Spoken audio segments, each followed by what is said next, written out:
नमस्कार है, म सुजन फ्याल फेरि अर्को एक्सेलको भिडियो लिएर आइसकेको छु।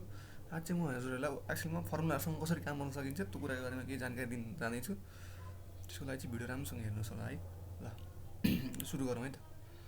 सुरुमा तपाईँहरूलाई म सम फङ्सन सिकाउँछु है त। सम फङ्सन गर्ने दुई तरिका छ मेनली भन्नुपर्दा। ल हेर्नुहोस् है त। त्यसमा मैले माथि दिएँ सम भनेर दिएँ है। टक्क सम फङ्सन गर्ने तरिका के छ भन्दाखेरि टक्क तपाईँले इक्वल टु थिचेर यो प्लस लहरै गर्छु है। एउटा मान्छेको म सुजन भन्ने मान्छेको गरिरहेको छु। टक्क यो प्लस यो प्लस यो प्लस यो इक्वल टु गरेँ है। यति आयो होइन, यति आयो।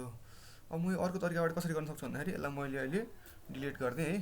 अर्को तरिकाबाट कसरी गर्न सक्छु इक्वल टु अब म फङ्सन लाउँछु। त्यसको लागि के गर्नु पऱ्यो एसयुएम भन्ने फङ्सन लाउनु पऱ्यो, ब्र्याकेट दिनु पऱ्यो। अब टक्क यहाँ टक्क यो सिलेक्ट गर्नु पऱ्यो, टक्क यसरी कर्सर लिएर आउनु पऱ्यो है। टक्क यसरी लानु पऱ्यो, टक्क ब्र्याकेट क्लोज गरिदिनु पऱ्यो, इन्टर गरिदिनु पऱ्यो। ल एउटै आयो है। सम फङ्सन यो दुई तरिकाबाट गर्न सकियो है। त्यसपछि म अर्को कुन फङ्सन अर्को कुन युज गर्छु भन्दाखेरि अर्को म प्रोडक्ट भन्ने फङ्सन युज गरेर देखाउँछु है त हजुरहरूलाई। टक्क त्यसको लागि इक्वल टु पिआर डियुसियुटी भनेर यहाँ आइसक्यो। अब पुरै टाइप नगरिकन टक्क तपाईँले त्यसमा जानु चाहनुहुन्छ भने ट्याब थिच्नुहोस्। सरी चाहिँ त्यसपछि के गर्नुहोस् भन्दाखेरि पिआर डियुसी सोना माथि पपअप हुन्छ नि, त्यसपछि मात्र ट्याब थिच्नुहोस्। त्यो फङ्सनमा गयो है। टक्क के गर्नुहोस् भन्दाखेरि टक्क यहाँदेखि सरस तान्दै ल्याउनुहोस्। टक्क ब्र्याकेट क्लोज गरिदिनुहोस्, इक्वल टु गरिदिनुहोस्, आइहाल्यो है। टक्कमा प्रोडक्ट लेख्छु है त, प्रोडक्ट है। टक्क यो आयो। अब अर्को तरिकाबाट के गर्न सकिन्छ मैले अहिले गरे जस्तै गरी गर्न सकिन्छ। इक्वल टु यो इन्टु यो इन्टु यो इन्टु यो इन्टु यो इन्टु यो इक्वल टु। ल त्यही भयो है कुरो। यो दुइटा हामीले सिक्यो होइन त। यो दुइटा सिकेपछि अब अर्को दुइटा सिक्यो होइन त। अब अर्को के छ भन्दाखेरि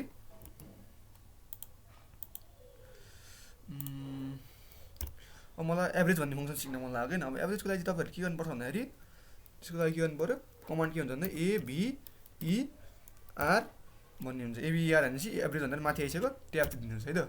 टक्क यहाँबाट ल्याउनुहोस्, टक्क यहाँबाट तान्दै ल्याउनुहोस्, टक्क जानुहोस्, ब्र्याकेट क्लोज गरिदिनुहोस्, इन्टर गरिदिनुहोस्, एभरेज आइहाल्यो है। तपाईँले क्यालकुलेटरबाट पनि चेक गर्न सक्नुहुन्छ अथवा म यहीँ चेक गरेर पनि देखाइदिन्छु है त। एभरेजको लागि के गर्नु पऱ्यो भन्दाखेरि इक्वल टु ब्र्याकेट दिन्छु एउटा सजिलो हुन्छ। यो प्लस यो प्लस यो प्लस यो प्लस यो ब्र्याकेट क्लोज 5वटा नम्बर छ डिभाइड बाई 5 इन्टर। त्यही आयो है। यो पनि भयो है। अब अर्को मैले हजुरलाई सिकाउन खोजेको कुरा भन्दाखेरि अर्को फङ्सन भनेको कुन भन्दाखेरि अब एउटा अर्को फङ्सन भनेको चाहिँ इफ भन्ने फङ्सन सिकाउन जाँदैछु है त।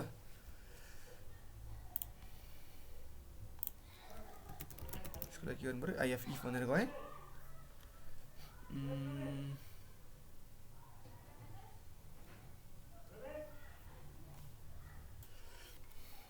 ल म के गरिदिन्छु भन्दाखेरि टक्क यहाँ लेखिदिन्छु है सम एसयुएम सम भनेर लेखिदिन्छु। टक्क यसलाई टक्क यहाँ लान्छु, त्यसपछि गरिदिन्छु है। तपाईँले गरेपछि टक्क यहाँबाट तान्दाखेरि के हुन्छ यो फर्मुला सबै तल भर्टिकल कोलममा भर्टिकल रोजमा एउटै फर्मुलाबाट जान्छ। मान्ने हेर्नुहोस् है त। टक्क यहाँनिर टिक गर्नुहोस्। के भन्छ सम D6 देखि F6सम्मको भनेको छ होइन। D6 भनेको यो D6 भनेको यो हो, E6 भनेको यो हो, F6 भनेको यो हो, G6 भनेको यो H6 यतिको सबैको सम निकाल्यो। अब मुनिपट्टि हेर्नुहुन्छ भने टक्क यसले त्यही फर्मुला तान्दै गएको छ क्या, मुनिपट्टिको कोलममा तान्दै गएको छ। टक्क त्यही भयो होइन। यता के गर्नु पऱ्यो भन्दाखेरि फर्मुलाको टर्ममा लानु पऱ्यो इक्वल टु अब फुल मार्क्स भनेको म कति दिन्छु भन्दाखेरि अहिलेलाई एउटा 5वटा सब्जेक्ट छ 500 दिन्छु है त। टक्क यो नम्बर डिभाइडेड बाई 500 इन्टु 100 गरेर दिएँ है। टक्क यसरी आयो। टक्क यहाँ तान्ने। अब म यहाँ अब के गर्छु इफ फङ्सन लाउँछु है त म इक्वल टु आइएफ इफ टक्क यो छ नि सरी पर्सेन्ट भएन। टक्क के गर्नु पऱ्यो भन्दाखेरि इक्वल टु इफ फङ्सन दिनु पऱ्यो। टक्क के गर्नु पऱ्यो भने ब्र्याकेट दिनु पऱ्यो। टक्क लोजिकल टेस्ट भन्छ, लोजिकल टेस्टमा के गर्नु पऱ्यो लजिकल टेस्ट दिनु पऱ्यो equal to greater than equal to यस्तै हुन्छ लजिकल टेस्टमा खासा भन्ने हो नि। अब पर्सेन्टेज अनुसार चाहिँ गर्न जाँदैछु। त्यसको लागि के गर्नु पऱ्यो भन्दाखेरि टक्क यहाँ थिच्नु पऱ्यो इफ यो इज ग्रेटर देन 40 पर 40 अनि त्यसपछि कमा दिनुहोस्, लजिकल टेस्ट पुरा भयो। त्यसपछि के गर्नुहोस्, ग्रेटर देन 40 पछि के हुन्छ, पास हुन्छ। तपाईँले अब त्यो के अरे ओड दिने हो भने के गर्नु पऱ्यो, डबल सेमिकोलन हाल्नु पऱ्यो। त्यसपछि के गर्नु पऱ्यो, पिएसएस पास दिनु पऱ्यो टक्क। अनि त्यसपछि कमा दिनु पऱ्यो, अदरवाइज भ्यालु फल्स हुन्छ। त्यसपछि के गर्नु पऱ्यो, एफएआइएल फेल भनेर दिनु पऱ्यो है, टक्क यो गर्नु पऱ्यो। इन्टर गर्नु, पास भनेर आयो, किनकि यो 55.4 भनेको 40 भन्दा बढी छ है। टक्क के गर्नु पऱ्यो, टक्क तानिदिनु पऱ्यो है। यसमा सबैमा पास देखाउँछ हुन्छ। अनि टक्क मैले अब यहाँनिर के गरी यहाँ नम्बर घटाइदिन्छु है त म। यहाँ 40 दिन्छु, यहाँनिर 40 दिन्छु, टक्क यहाँनिर पनि 40 दिन्छु, यहाँ 30 दिएँ ल। फेल भनेर आइसक्यो क्या, किनकि सेटिस्फाई भएन, किनकि 37.4 भनेको 40 भन्दा कम भयो। यसरी नै गरिन्छ है यो फङ्सन चाहिँ। अब तपाईँलाई म अर्को भन्न खोजेको कुरा के भन्दाखेरि, एउटा एकदम युज हुने चाहिँ के भन्दाखेरि, तपाईँको ल मानिनु है त, म एउटा गरिदिइदिन्छु है त। एउटा नम्बर भनेको 44.444 छ, अर्को नम्बर भनेको 37.222 छ है। अहिले तपाईँले अब नर्मली यसको प्रोडक्ट निकाल्नु भने के हुन्छ, यो इन्टु यो गरिदिन्छु है त। यत्रो नम्बर आयो, यो नम्बरलाई म लिमिट गर्न सक्छु क्या। त्यसको लागि के गर्नुपर्छ भन्दा ट्रङ्केसन भन्ने फङ्सन गर्नुपर्छ। त्यसको लागि के गर्नु पऱ्यो, मैले डिलिट गरिदिएँ। अब म फर्मुला लाउँछु, त्यसको लागि के गर्नु पऱ्यो, इक्वल टु TRUNC भने आइसक्यो, ट्रङ्क भनेर आउँछ। त्यसको ट्याब गरिदिनुहोस्। अब नम्बर भनेको के गर्नुहोस् भन्दाखेरि यो गरिदिनुहोस् इन्टु यो गरिदिनुहोस्। चाहिएको नम्बर प्रोडक्ट आयो। त्यसपछि कतिवटा पोइन्ट पछाडि मलाई कतिवटा डिजिट चाहिने हो त्यो लेखिदिनुहोस्। मलाई अब जम्मा 2टा डिजिट चाहियो। त्यसपछि के गर्नु पऱ्यो, 2 थिचेँ, ब्र्याकेट क्लोज गर्दै इन्टर गरिदिएँ। ल हेर्नुहोस् है, टक्कै यहाँ अब यो नपुगेर नआएको हेर्नुहोस् है त। मैले यहाँ टक्क यहाँ जाँदा के भन्दा मैले टक्क मैले सम गर्दाखेरि यो इन्टु यो गर्दाखेरि 1654.303 गरेर आएको। टक्क मैले ट्रङ्केसन फङ्सन गरेँ भने TRUNC ट्रङ्क। त्यसपछि गएँ, त्यसपछि नम्बर भनेको यो इन्टु यो भयो। त्यसपछि कमा, मलाई पोइन्ट पछाडि 2टा डिजिट चाहिन्छ, त्यही भएर 2 गरिदिन्छु, यो गरिदिन्छु है त। म यहाँ 1654.3 दियो है। मैले 2 पोइन्ट पछाडि 2टा डिजिट निकाल्नु भनेको छु, त्यो पनि एउटा डिजिट निकालिरहेको छु। किन भन्दाखेरि पोइन्ट पछाडि 2टा डिजिटमा सेकेन्डौँ डिजिटमा के छ, 0 छ। 0 भनेपछि त राउन्ड अफ गर्दाखेरि यसले केही पनि दिने भएन, त्यही भएर यहाँनिर पोइन्ट भने एउटा मात्र डिजिट आयो। अब यसलाई अर्को कन्ट्रास्ट के गर्छ भन्दाखेरि ल हेर्नुहोस् है त, 42.21 टक्क। अनि त्यसपछि 37.23 गर्ने है त, इक्वल टु यो इन्टु यो गर्दा के आयो, यति आयो क्या। अब यसमा चाहिँ ठ्याक्कै तपाईँलाई दिन्छ क्या यसले, किनकि ऐनाकोमा चाहिँ सेकेन्डौँ डिजिटमा के भयो, मैले पोइन्ट पछाडि 2टा डिजिट निकाल्यो भने चाहिँ सेकेन्डौँ डिजिटमा 0 आयो, त्यही भएर यसले एउटा मात्र डिजिट निकालिदियो। अब यसमा हेर्नुहोस् है त, TRUNC ट्रङ्क भयो। टक्क नम्बर भनेको मलाई के चाहियो, यो इन्टु यो चाहियो। त्यसपछि गएर कमा दिन्छु, त्यसपछि गएर मैले 2 डिजिट इन्टु, त्यसपछि के गर्छु, यसमा दिन्छु। ल हेर्नुहोस् है, 1149.37 हेर्नुहोस् कति मजाले ल्यायो। किनकि यसमा के छ, सेकेन्डौँ डिजिटमा 0 छैन। 0 भएपछि त अब 0 भनेको त 0 हुन्छ राउन्ड गर्दा, त्यही भएर त्यहाँनिर त्यो दियो।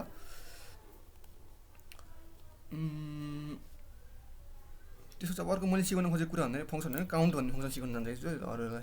त्यसलाई के भन्नु, इक्वल टु COUNT काउन्ट भनेर COU भनेर दिनुहोस्। त्यसपछि काउन्ट भनेर माथि आइहाल्छ, पोपअप भइहाल्छ, त्यो ट्याब दिनुहोस्। त्यसपछि के गर्नुहोस् भन्दाखेरि भ्यालु 1 भ्यालु 2 दिन्छ। त्यसपछि के सर र यो नम्बरदेखि यहाँसम्म तानिदिनुहोस्, इक्वल टु यो गरिदिनुहोस् है त। 35वटा नम्बर भनेर दियो। कसरी 35 कसरी भयो, रोमा 1 2 3 4 5 5वटा भयो, कोलममा कति भयो, 7वटा छ भने चाहिँ 7 भने चाहिँ 35 भइहाल्यो है। त्यसरी दिन्छ है त्यसले। अर्को हजुरहरूलाई मैले सिकाउन खोजेको कुरा के भन्दाखेरि क्वान्टिटी र रेट एनालाइसिसबाट कस्ट निकाल्ने कुरा सिकाउँछु है त। त्यसको लागि के गर्नु पऱ्यो भन्दाखेरि मैले कस्टमा cement control C control V, त्यसपछि आइटम, त्यसपछि कस्ट COST कस्ट है। त्यसपछि गएर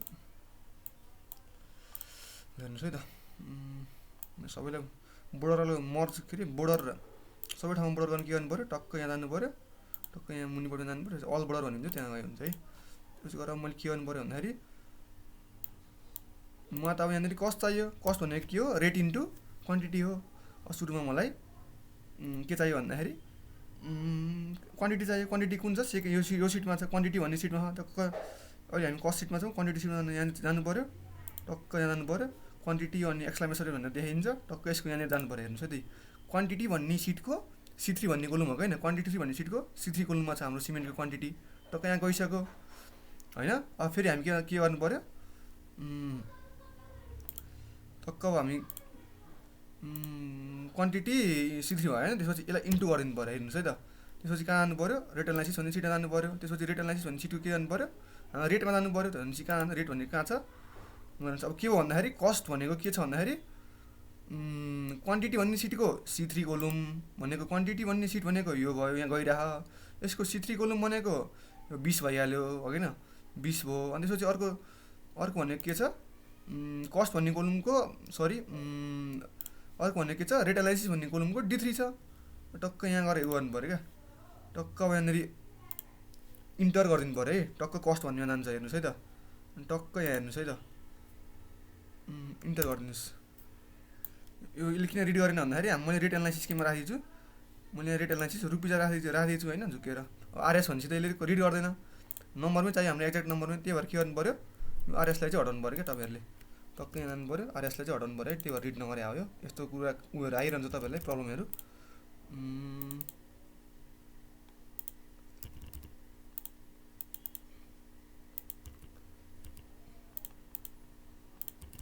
अब दिन्छ हेर्नुहोस् है त।